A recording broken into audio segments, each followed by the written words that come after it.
по лестнице, я помню, что мы что-то по лестнице поднимались.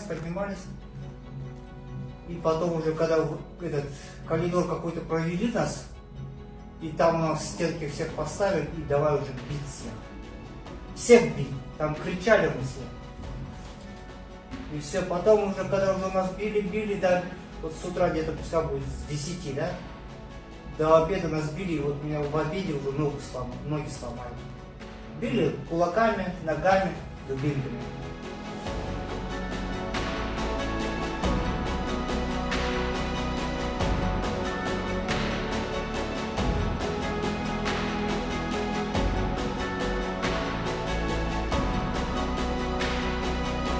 Президенту Казахстана Касым-Жомарту Токаеву. Уважаемый господин президент, прошу вас.